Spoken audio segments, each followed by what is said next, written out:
every camera is good now. Even this. Yes, this is a cardboard camera that I made. It's supposed to be a Leica. And you know the crazy thing? It's not even a Leica. It's a Nikon. That's just how much we kind of hold brands as entitlement.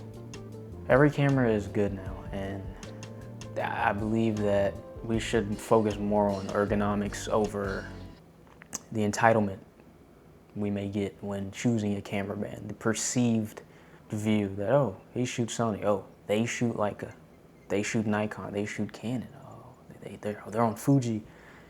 It really doesn't matter because every camera is good today. The vision that you have is more important than anything. The entire creative process from what you do in camera to post production is way more valuable and important than whatever camera you may choose. I mean, today we can use iPhones. Sure, not as, you start with what you have.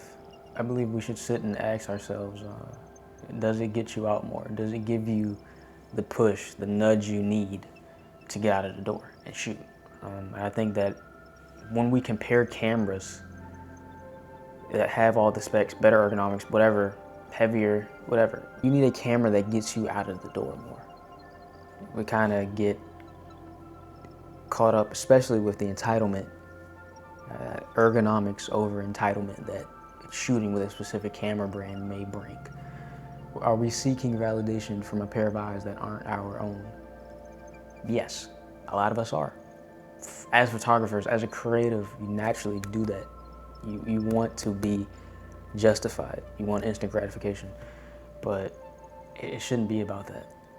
Gear acquisition syndrome has, oh my gosh, completely derailed the joy of starting where you are, being where your feet are.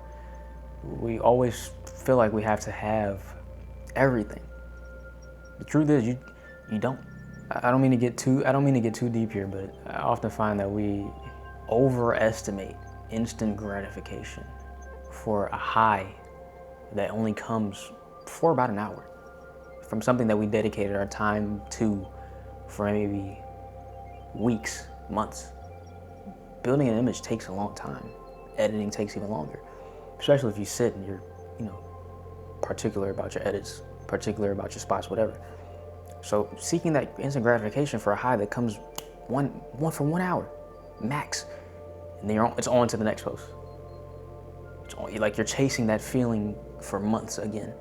The only instant gratification should be the gratification you're giving yourself. A lot of us I struggle with that a lot. I've had shots on my iPhone and my previously late and great Sony a6700. Sure, now I shoot with an a7 IV.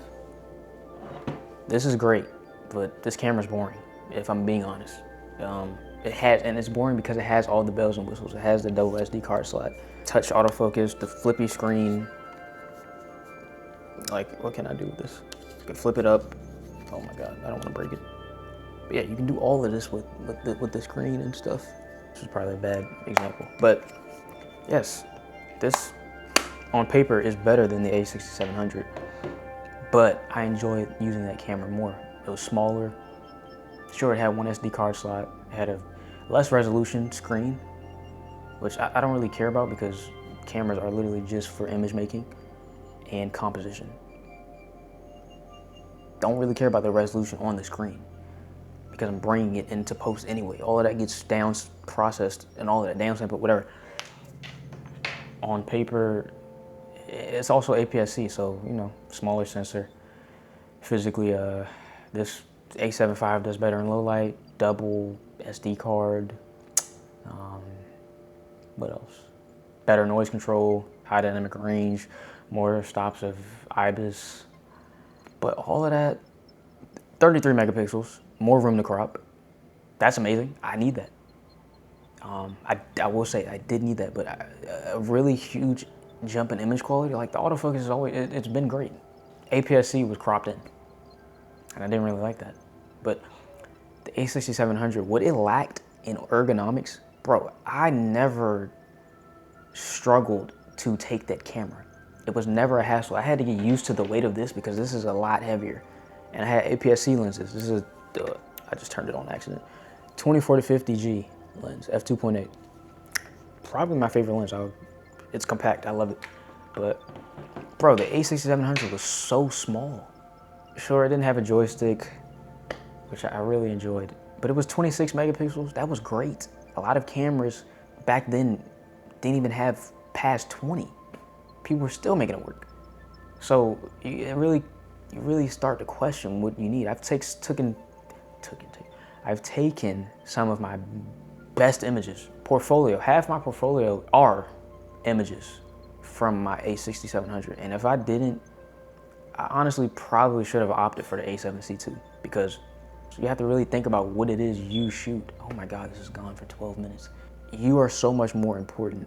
I've taken some great shots from my A7 IV and I will continue to, but I really do think about if I should have gotten the A7C II, man. We always want what we don't have, bro. Like that's. But man, you really start to wonder, are we all just like being performative camera buyers? Just to say that we have this, like a Ferrari of cameras, Fuji, oh, I love their colors. Bro, if you shoot RAW, it does not matter. Because all cameras are good nowadays. All cameras are good in low light, regardless, APS-C or not.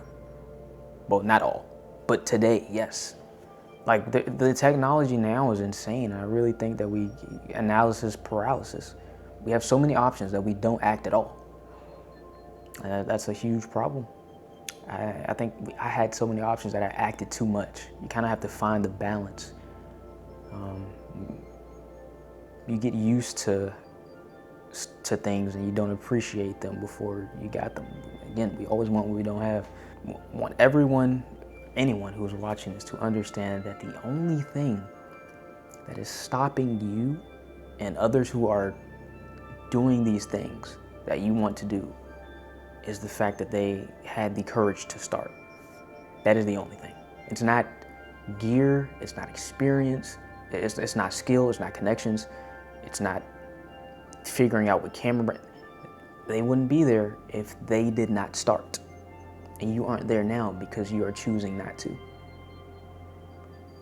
So that's really all I have. My rant, my 19 minute, 30-second rant on cameras and how all cameras are good now. So please start now. I really hope I encourage anyone watching this to start in whatever it is you're wanting to do. You don't need to have some crazy life story. You don't need to have no grand opening, grand entrance. Just start. Failure only exposes what success hides. Anyway, that's my rant. Thanks for watching. Another video next week. Don't know what it'll be about. Maybe location, maybe I'll be out and not in my office area. But yeah, that's all I have. Thanks for watching and make it a good one. Peace.